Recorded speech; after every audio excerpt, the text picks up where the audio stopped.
लेकिन पहले दिन से ही जिनकी इच्छा हो जाती है कि हम सरकारी नौकरी सेवा भाव से करने की इच्छा के बजाय कहीं अच्छी सैलरी लेकर के प्राइवेट में जाएं और सेवा के बजाय मेवा की इच्छा हो जाती है, उसको थोड़ा काबू करना है।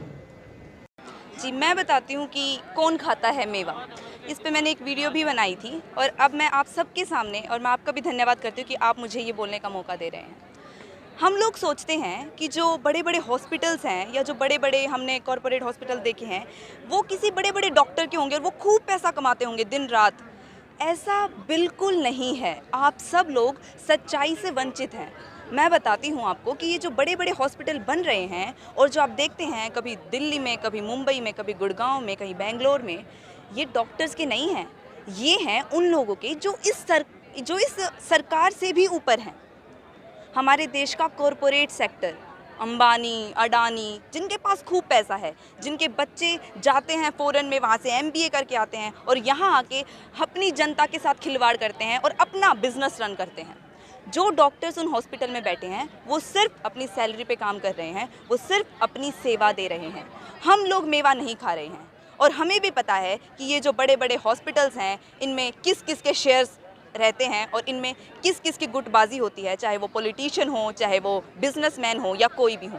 तो पहले अपनी छवि देखनी चाहिए, उसके बाद दूसरे पर आरोप लगाना चाहिए कि वो मेवा खाता है या नहीं खाता।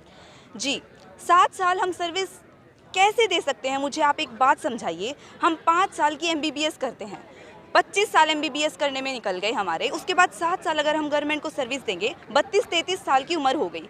कब हम पीजी करेंगे? कब हम सुपर स्पेशलाइजेशन करेंगे? कब हम स्पेशलाइजेशन करेंगे? हमारे देश में स्पेशलाइज्ड और सुपर स्पेशलाइज्ड डॉक्टर्स की बहुत कमी है। सिर्फ आपको एमओ चाहिए अपने देश में या सिर्फ आपको जेआर्स और एसआर्स चाहिए? हमें अपने देश में अच्छे डॉक्टर्स चाहिए ना, उसके लिए हमें पढ़ाई करने की समय चाहिए। उसके हम पढ़ना चाहते हैं लेकिन आप हमें मौका तो दीजिए। हम नहीं कह रहे कि हम आपको सेवा नहीं दे रहे। आप 1 साल का हमारा बॉन्ड, सर्विस बॉन्ड रखिए, हम 1 साल अपनी सर्विस देंगे, अगले साल नया बैच आ जाएगा, आप उनसे सर्विस ले लीजिए। पहले आप जॉब्स तो निकालिए, 7 साल अपने बांध के हरियाणा में, और उसके बाद आप हमारे पूरे करियर को ख़त्म कर देना चाहते हैं। अगर मैं अपनी तरफ से बात रखूं, अगर मेरी शादी हो जाती है 5 साल के बाद, तो उसके बाद मैं 7 साल हरियाणा में, अगर मेरी बाहर कहीं शादी होगी तो 7 साल मैं हरियाणा में कैसे रहूँगी? अगर मेरे घर की हालात कुछ ऐसी हो गई कि मुझे 5 साल के बाद कहीं और जाना पड़ा, तो मैं हरियाणा में 7 साल कैसे रहूँगी? मैं पीजी कब करूँगी? मैं अपनी आगे की पढ़ाई कब करूँगी? आप मेरी लाइफ को, मुझे ग्रो करने से नहीं रोक सकते हैं।